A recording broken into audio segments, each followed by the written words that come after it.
The Axiom is pitched as the ultimate vacation resort. You wake up, a hover chair arrives, and every physical requirement of living is instantly automated. In this environment, you do not move through the world. The world is rotated around you. You have been reduced from a guest with choices to a body with a seat assignment. To understand the impact, we can look at the collapse of spatial agency. Usually, humans navigate vast, complex environments. On the Axiom, that agency is confined to the dimensions of a single chair. The machine dictates your speed, your direction, and your destination. Walking provides a continuous stream of micro-independence. It is how you prove your body still answers to your will. When the chair handles all locomotion, that connection to the physical world is severed. You are no longer navigating a ship. You are stranded inside your own limbs. This automation extends to the food. Meals arrive as flavored liquids in cups large enough to look like plumbing equipment. The texture, the smell of cooking, and the social ritual of passing dishes are gone. The ship provides a steady stream of maintenance fluid, fueling the body like a machine it would prefer not to service by hand. Biologically, the human body expects resistance. Gravity and friction provide the data our systems need to remain functional.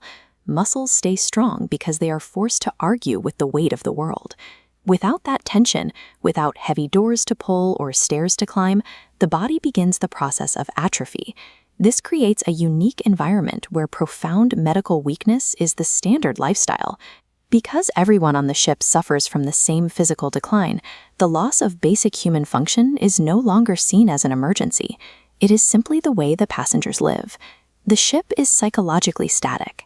There are absolutely no seasons, no changes in weather, and no natural sunrise. This lack of external variation leads to time blindness. One perfectly lit day blurs into the next, and because the environment never changes, memories have no landmarks to latch onto. Social life is equally frictionless.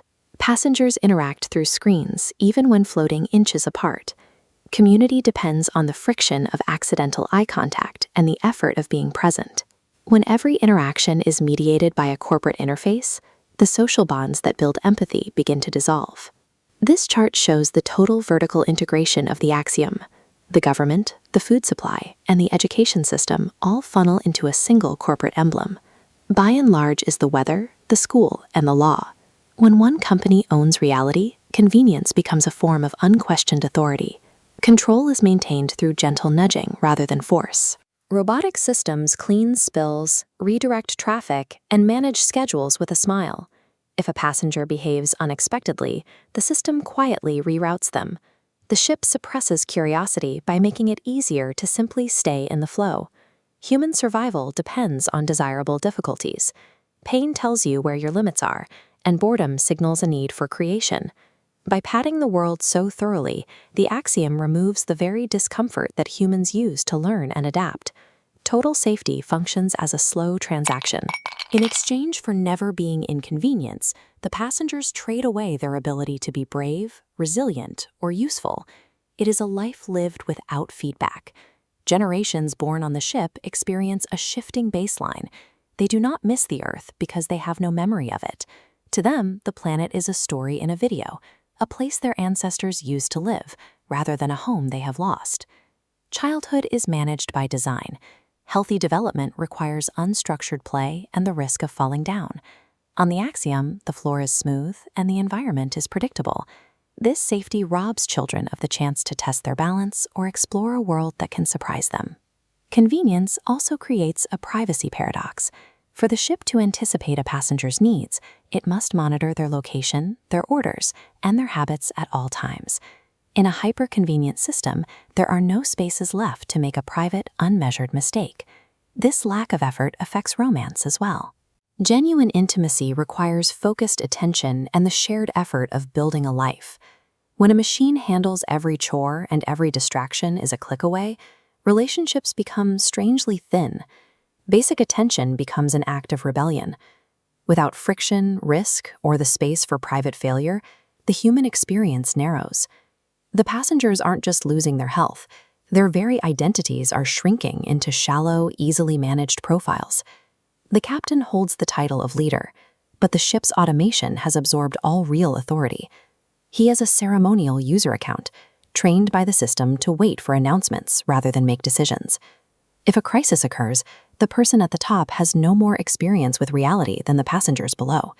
For people who have lived their lives in a padded environment, Earth is a terrifying prospect. The ground is uneven, the weather is unpredictable, and food does not appear automatically. After centuries of engineered dependency, the planet's natural state feels like a threat. Returning home is not an immediate reward. It is a massive, overwhelming burden. The passengers are faced with the task of rebuilding human competence from zero on a world that offers no instructions and no refills.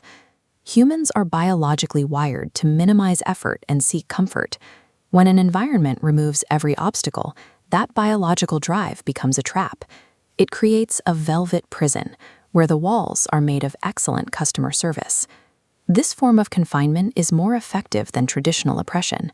If a system is obviously miserable, people resist. But if a system is fun, clean, and frictionless, they surrender.